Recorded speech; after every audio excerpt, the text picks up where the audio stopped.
Sahabat guru yang hebat, nama saya Fahrizal Nasr. Kita akan melanjutkan percakapan tentang appreciative inquiry untuk memperkuat karakter. Karakter dalam bahasa Latin disebut dengan charasein atau yang disebut dengan penanda. Penanda apa? Penanda jiwa.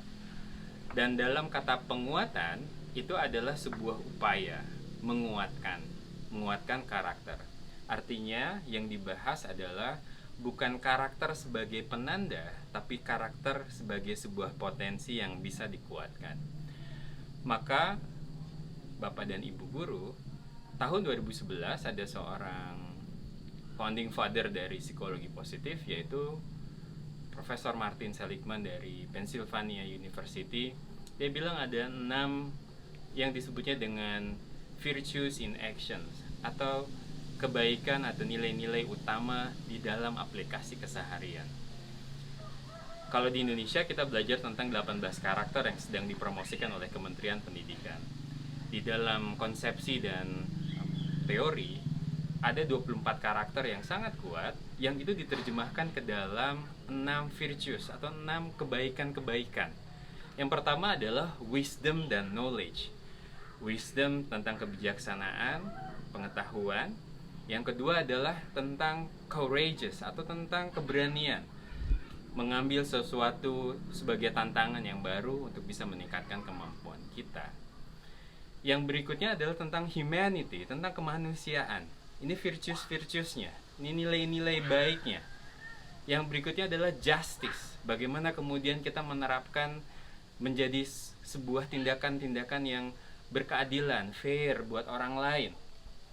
Yang berikutnya adalah yang kelima, ketika itu menjadi kekuatan yang bisa menghindari kita dari lingkungan kita yang disebut dengan temperance. Bagaimana kemudian kita bisa mengelola emosi kita, bagaimana kemudian kita bisa mendudukan diri kita ketika kita bersama orang lain, menjaga kata-kata yang tepat. Dan yang terakhir adalah sesuatu yang sangat lintas manusia, yaitu transcendental, sesuatu yang bagaimana hubungan kita dengan Tuhan, bagaimana kita melihat kehidupan ini sebagai sesuatu yang menjadi jangka panjang dan bukan sesuatu yang pendek.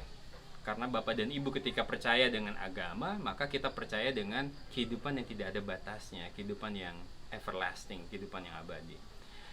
6 virtues itu diaplikasikan dalam keseharian disebut dengan virtues in action. Dan 6 inilah, kekuatan utama inilah yang kemudian beranak cabang menjadi karakter-karakter.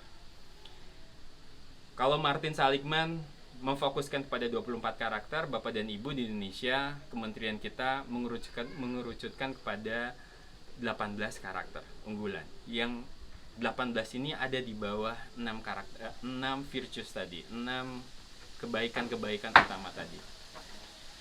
Mengapa kemudian kita perlu menggunakan kekuatan tadi dengan appreciative inquiry? Karena apresiatif adalah menghargai, mengapresiasi, dan inquire adalah bertanya.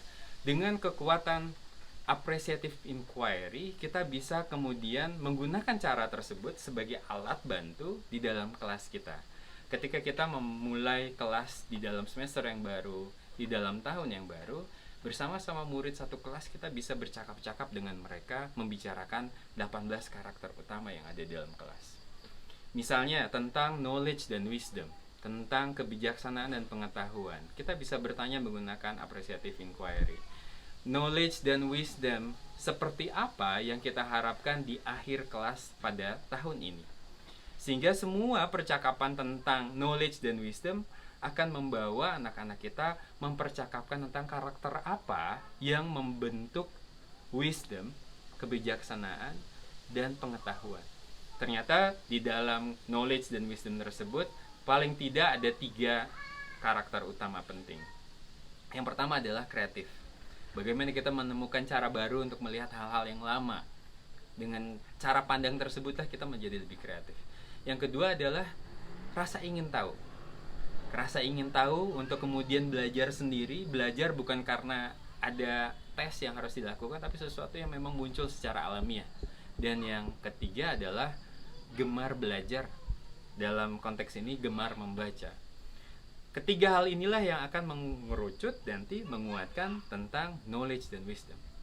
Jadi Bapak dan Ibu, karakter-karakter yang ada bisa kita gunakan sebagai cara bantu untuk bisa membuat percakapan yang apresiatif, membuat percakapan yang bisa menghargai siswa-siswa kita.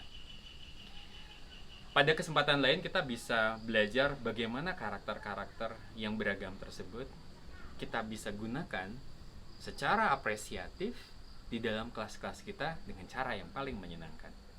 Semoga Bapak dan Ibu bisa memasuki tangga belajar menguatkan karakter siswa yang pada akhirnya juga akan menguatkan karakter diri kita sendiri menjadi sesuatu yang virtuous, menjadi sesuatu yang unggul, yang menjadi kesalehan di dalam hati kita semua.